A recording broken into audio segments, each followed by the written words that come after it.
Assalamualaikum warahmatullahi wabarakatuh. Perkenalkan, saya Nilam Sari, mahasiswa dari Program Studi Teknik Sipil dengan NIM 230830173. Pada kesempatan kali ini, saya akan memaparkan sebuah topik yang sangat relevan dengan dunia teknik dan lingkungan, yaitu green building.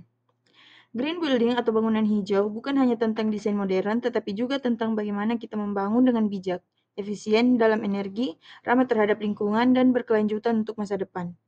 Melalui video ini, saya akan membahas pengertian green building, manfaatnya bagi lingkungan dan masyarakat, serta bagaimana peran teknik sipil dalam mewujudkannya.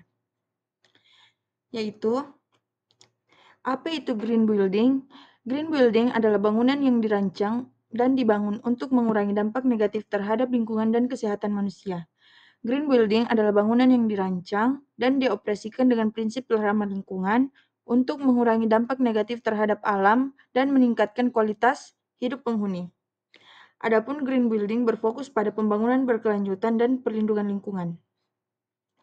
Berikutnya, mengapa green building sangat penting untuk kehidupan berkelanjutan? Green building penting untuk kehidupan berkelanjutan dikarenakan bangunan ini dirancang untuk mengurangi dampak negatif terhadap lingkungan dan menciptakan ruang yang sehat bagi penghuninya. Dengan menghemat energi, air, dan sumber daya alam lainnya, green building membantu menekan emisi karbon yang menjadi penyebab utama perubahan iklim. Selain itu, penggunaan pencahayaan alami dan sirkulasi udara yang baik di dalam bangunan membuat penghuni merasa lebih nyaman dan sehat. Adapun biaya operasionalnya pun menjadi lebih rendah karena efisiensi energi dan air, sehingga lebih hemat dalam jangka panjang. Green building juga mendorong penggunaan teknologi ramah lingkungan dan material yang tidak merusak alam, sehingga mendukung upaya pelestarian bumi untuk generasi mendatang. Selanjutnya, adapun prinsip utama green building yaitu efisiensi energi yang bertujuan untuk mengurangi konsumsi energi terutama dari sumber tak terbarukan. Ini dicapai lewat desain yang memaksimalkan cahaya alami, ventilasi, serta penggunaan energi terbarukan seperti panel surya.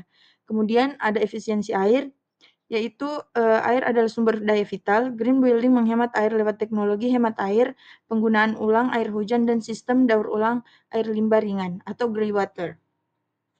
Kemudian kualitas lingkungan dalam ruangan, udara bersih, pencahayaan yang cukup, dan suhu nyaman sangat penting untuk kesehatan dan produktivitas penghuni. Makanya sebagian bangunan green building selalu memperhatikan sirkulasi udara dan pemilihan material yang aman.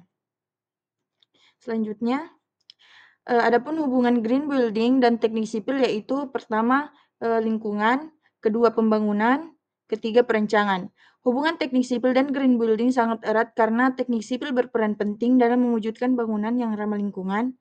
Dalam praktiknya, teknik sipil terlibat mulai dari tahap perencanaan, pemilihan material, pelaksanaan konstruksi, hingga pemeliharaan bangunan agar tetap efisien secara energi dan minim dampak lingkungan.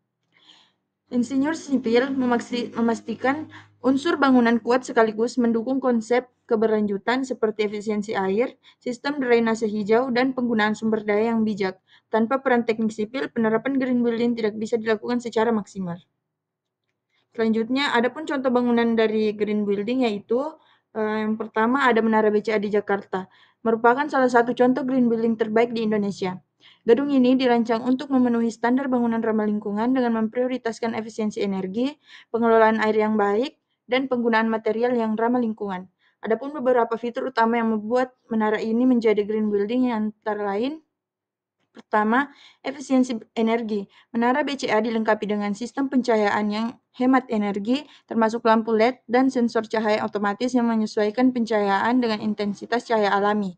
Selain itu, gedung ini menggunakan sistem HVAC atau Heating, Ventilation, and Air Conditioning yang efisiensi untuk menjaga suhu kualitas udara dalam ruangan tetap optimal. Kedua, pengelolaan air.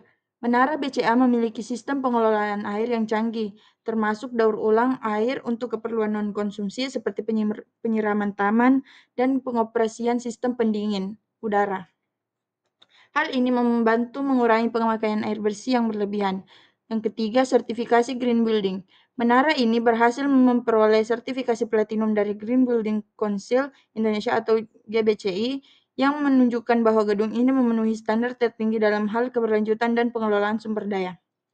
Kemudian ada gedung utama Kementerian PUPR Jakarta, yaitu Pekerjaan Umum dan Perumahan Rakyat atau disingkat menjadi PUPR, merupakan contoh nyata penerapan konsep green building di lingkungan pemerintahan Indonesia dengan berbagai fitur ramah lingkungan. Gedung ini menunjukkan komitmen pemerintah dalam mendukung pembangunan berkelanjutan. Adapun mengapa bangunan ini disebut sebagai bangunan green building, yaitu efisiensi energi. Desain gedung memaksimalkan pencahayaan alami dan dilengkapi dengan sensor otomatis yang memadamkan lampu saat ruangan tidak digunakan, menghasilkan penghematan listrik hingga 40%. Kemudian aksesibilitas dan ruang terbuka hijau. Lingkungan kampus PUPR dirancang ramah bagi penyandang difabel dengan jalur landai dan guiding block. Tersedia juga taman dengan bangku sebagai ruang terbuka hijau untuk kenyamanan bersama. Kemudian sertifikasi Greenship Gold diberikan oleh Green Building Council Indonesia (GBCI) sebagai pengakuan atas penerapan prinsip bangunan hijau. Kemudian ada dari ASEAN Energy Award pada tahun 2016, pemenang dalam kategori Large Green Building atau ya. Kemudian bangunan berikutnya itu berasal dari luar negeri, yaitu Bosco Vertical dari Milan, Italia. Bangunan ini adalah sebuah proyek green building berbentuk dua menara hunian yang terletak di kota Milan, Italia. Dirancang oleh arsitek Stefano Boeri, gedung ini merupakan contoh ikonik dari arsitektur berkelanjutan karena mengintegrasikan elemen alam secara langsung ke dalam desain bangunan vertikal. Tujuan utama dari Bosco Vertical adalah untuk mengurangi polusi udara dengan menyerap CO2 dan debu dari udara perkotaan, menghasilkan oksigen sehingga meningkatkan kualitas udara di sekitarnya, mengatur suhu bangunan secara alami, mengurangi kebutuhan pendingin udara, menjadi habitat bagi burung dan serangga, meningkatkan keanekaragaman hayati di tengah lingkungan urban. Kemudian ada pengakuan internasional mengapa bangunan ini disebut sebagai bangunan green building, yaitu telah mendapatkan berbagai penghargaan arsitektur dan lingkungan termasuk International High Rise Award pada tahun 2014 sebagai gedung tinggi terbaik di dunia. Terus diakui sebagai model sustainable arsitektur yang dapat diadaptasi di kota-kota besar lainnya. Selanjutnya, adapun kunci dalam green building ini, bangunan green building, yaitu pembangunan berkelanjutan, lokasi dan transportasi berkelanjutan, kualitas udara dalam ruangan, penggunaan material ramah lingkungan. Selanjutnya, adapun energi terbarukan sebagai pilar dari green building itu, yaitu elemen kunci dalam mencapai tujuan ekonomi hijau karena sumber-sumber energi ini tidak menghasilkan emisi karbon yang merusak atmosfer. Kemudian ada manfaat green building bagi lingkungan dan masyarakat, yaitu dari sisi lingkungan, bangunan ini membantu mengurangi emisi karbon karena menggunakan energi secara efisien dan sering memanfaatkan sumber energi terbarukan seperti tenaga surya. Dan sementara itu, bagi masyarakat, green building menciptakan ruang yang lebih sehat dan nyaman untuk ditinggali.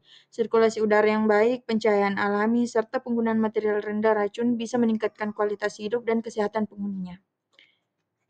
Kemudian, adapun tantangan dalam mewujudkan green building ini, yaitu meliputi biaya awal yang tinggi, kurangnya kesadaran masyarakat, dan terbatasnya akses terhadap material serta teknologi ramah lingkungan.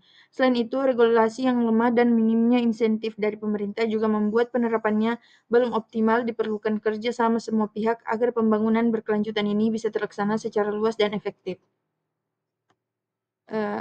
Ya, dari pembahasan itu kita bisa mengambil kesimpulan bahwa green building adalah konsep pembangunan yang mengedepankan efisiensi energi, pelestarian lingkungan, dan kesehatan penghuni.